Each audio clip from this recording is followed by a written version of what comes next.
Hi everyone, this is the PlanesTalkers. This is Sean. And this is Rez. And we'll be reviewing the artifacts and the single land that is printed in the 2016 Commander set. First, we're going to bring up the land, Ash Barrens, which is tap, add 1 colorless mana to your mana pool, and has basic land cycling for 1 colorless. So then that is 1 colorless, discard this card, search your library for a basic land card, reveal it, and put it into your hand, then shuffle your library. It's a fetch land-esque. Yeah, I mean, on turn 1, you can essentially mana fix yourself with this. I think it's fine. I would play this. So you can use itself to activate its basic land cycle? No. It has to be in your hand for you to land cycle. Okay. So yeah, so on turn 1, you'd play your land, and then you would tap it to cycle this probably at the end of your last opponent's turn. Right. And then you'll be getting that next land that you probably needed. So it's fine to either have it as to play it, but most people will be cycling it anyway, just to try thinning your deck a bit. Yeah, you know, that 1 card I thin out in a 100-card deck, I think we all know is really what wins games in Magic. I think it's a good card. It's good to see land cycling. I like the fact that it limits it to basic land cycling. I think it's a fine card. It's a land. It's not a fancy land. It does what it's supposed to do and does it well. I think it could actually see play in other formats as well. I mean, in Modern, well, not Modern, you can't play it, but in Legacy, I could see people trying to play it. I understand that it's a mostly dual format, but if you're playing Eldrazi and you really wanted to play this, it wouldn't be the worst thing. It wouldn't be the worst thing. I agree. The first artifact we're going to start with is the Armory Automation. It is 3 colorless. It's a 2/2 construct. Whenever Armory Automation automation enters the battlefield or attacks, you may attach any number of target equipment to it. Well, this looks like it could be fun. Yeah, it is any number of target equipment. It is not including your own. So you can actually do this to your opponent's equipment. It does not change the ownership of the equipment, but you do get to attach them to your Armory Automation. That could be a lot of fun. Just getting to steal all my guys' swords and all these shields and things. He's a 2/2, he's a little under curve, but when you get to start equipment for free and even your opponent's equipment, that can do a lot of fun stuff. Yeah, I think he's solid. I would play him. If you're not playing against a lot of people who have a lot of equipment, then the automaton is going to be that great. Yeah. Once again, knowing your player group is really crucial in all Commander games. Then we're going to move on to the Boom Pile, which is 4 colorless, and it's going to be tap to flip a coin. If you win the flip, you destroy all non-land permanents, which would include itself, but looking at that photo, I'm sure that was the intent. Yeah, it's probably going to kill itself. Well, it will. Which means if it's destroying ourselves, I can't make it into my chance encounter deck. Yeah, this is a mechanic that used to be very prevalent in Magic with their whole flip a coin. They really loved that coin flipping mechanic back in the day. They really did, and they've gotten away from it, and I don't understand why they've gotten away from it. Magic involves luck at every part of the game. We've all been mana screwed. We've all been mana flooded. Flipping a coin is just putting it out there in the open. We both know it's going to be chance. I have no problem with losing a coin flip if I'm playing that card. And I think my opponent... I'm okay with coin flips. I'm okay with coin flips, but the problem is that no one ever carries a coin with them. This is true. So this is the problem, Wizard. Give me a quarter in every single booster pack, and I'll start playing more flip coin cards.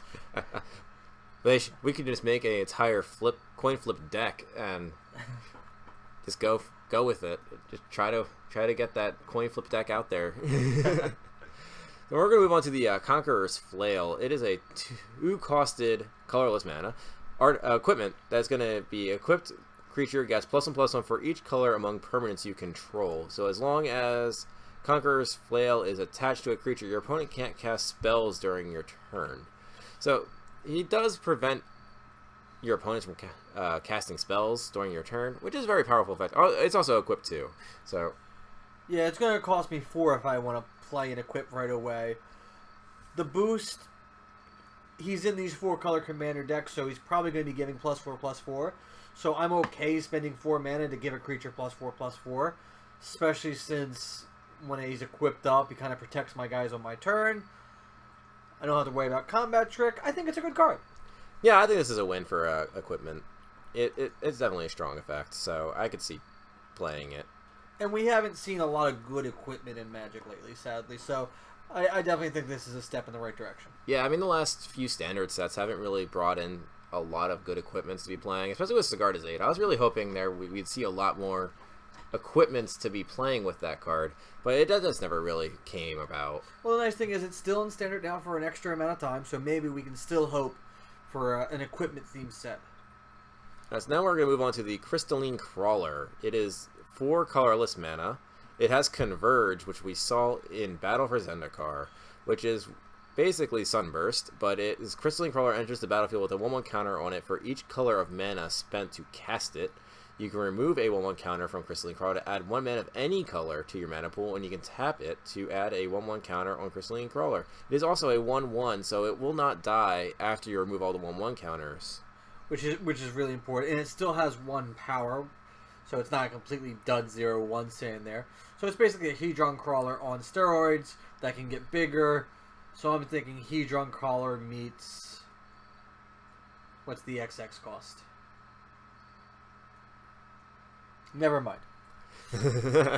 Yeah, I like this card. It reminds me a lot of those ramp spell. There's a colorless ramp spell, which is very rare to have these. Such a big one. I mean, you could theoretically pay 4 different colors and get that mana back immediately. Yeah. So he's almost a free spell that you're playing, because you can remove all the counters in 1 turn and just... Yeah, it is interesting that he doesn't tap to produce mana. No, yeah, he just removes the 1/1 counters, and you can combo that pretty well with adding extra counters, doing peripheral stuff, doing the skate and doubling his counters, and you can just kind of go off with that. So this is almost like the Mage Ring network that we saw in Origins, where you can start storing away mana for later use. Yeah, but this guy, I think, is going to be better than that. He's going to get to that point where you can almost infinite combo mana off of him based on just blinking Escape infinite times and then doubling his counters. And you'll just get infinite mana from that. So if you have a way of getting that colorless, you can play the Eldrazi Displacer and just go off. Yeah, the more we talk about this card, the more I am in favor of this card. It's a little unassuming when you look at a 4-cost 1/1, but the more you look at how he works and what he does, I think he's definitely going to see a lot of play. Oh yeah, this card is very good. I can see it being a very big staple in a lot of decks. The new Soul Ring. And then we're going to move on to Prismatic Geoscope, which is 5 colorless mana. It's an artifact. It is enters the battlefield tapped. It has Domain, which is a very old ability from Plane Shift. That was a really old one there. They're going back and grabbing some old abilities, which I'm liking. But it has tap, add X mana in any combination of colors to your mana pool, which is a very good effect. We usually see those effects kind of be 1 solid color, but where X is the number of basic land types among lands you control. So this does go very well with shock lands. It goes very well with those dual lands that have those dual types, because it is basic land types, not basic lands that you control. And we have to remember, waste does not count as a basic land type. Yes, no, the waste does not count towards it. But in these 4-color decks, it's very, very realistically going to tap for 5 mana, or 4 mana almost all the time. Once again, it's a spell I don't mind sinking 5 mana to, because I'm going to be getting that back over and over again. Yeah, the fact that it comes into play taps is very relevant, because if this thing comes into play taps, you're just basically paying 1 mana for this. Right. And it's going to add any colors. That is a very strong effect. It is a very good card. And the fact that it's in any combination also makes it really useful, because I can split it up to make my exact needs. Yeah, we don't really see those effects very often, so when we get them, it is very nice change of pace that they're willing to print them. And I know that they will do like usually 1 or 2 colors, but doing all 5 or all 4 that you can get for any combination is just going to be very powerful. A lot of people are going to play this card. Yeah, definitely. I think the colorless spells overall is really seeing a return of things that Magic didn't used to do. We see the return of coin flipping with the boom pile. We see the return of this domain. So I think it's good to see that Wizards understand that maybe these things are not useful in standard environments, but they're still useful somewhere, and now Commander has allowed an outlet for those type of things there. Yeah, I wonder if they're trying to test out these older abilities to see if they should put them back in standard. Like a coin flip, I don't think they'll ever play in standard again, but I would like to see them do more coin flips.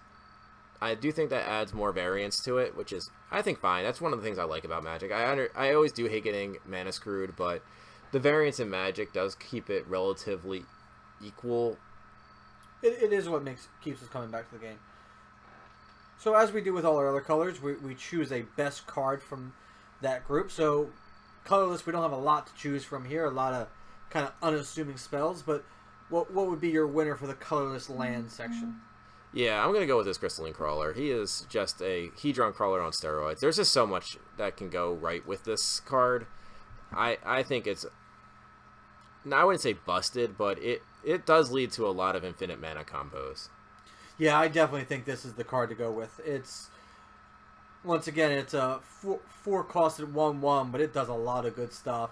And I think this is going to be seeing a lot of play in a lot of commander decks in the future. Yeah, there's just so many double counter effects nowadays that you can realistically just keep doubling this counter effect on him. You make him huge and just get infinite land. Yep. Infinite any color mana, specifically. If it was just colorless, he wouldn't be as good, but the fact that it's a basic bird of paradise, that you don't have to tap him, he is just very good. I think this is the clear winner here. I have to agree. I do like that they brought back older abilities, and the Prismatic Geoscope is very good, but I think I'm going to be sliding this Crawler into every deck. I'd probably put the Geoscope in a pretty good amount of decks, too. If I'm playing 2 or 1 color, no. This card is terrible, but at 3 colors, it's playable. At 3 colors, this card is very good. But the Crystalline Crawler is going to be good on most decks. I can't think of a deck that's not going to have a need for it somewhere, especially in Commander, where you're not really hurting for getting your deck down to 60 cards. I think almost every deck is going to be able to find a spot for this. Yeah, if they wanted to, they could. It doesn't punish you too badly for not being able to play the 4 Converge colors. So, because he does add the counter himself, it is going to be very relevant that he's going to be making mana for you. So he's going to accelerate in a lot of decks that probably shouldn't be accelerating. Right. If he was cheaper, I think he would actually be worse. My worry is bringing back the old Fireball, where all of a sudden this guy gets 30 counters on him, and I'm just going to Fireball you away. Well, that's the point of Commander, though, is you get those weird combos. I mean, we still have, like, strange things that make almost infinite mana in Commander that pretty much every deck does. Every deck has some kind of ramp, some kind of infinite combo going on, and this is just going to be a really big part of one of them. All right. And with that, we are done our colorless and lands for the set. I'm Rez. I'm Sean. And we'll see you later where we do the gold cards.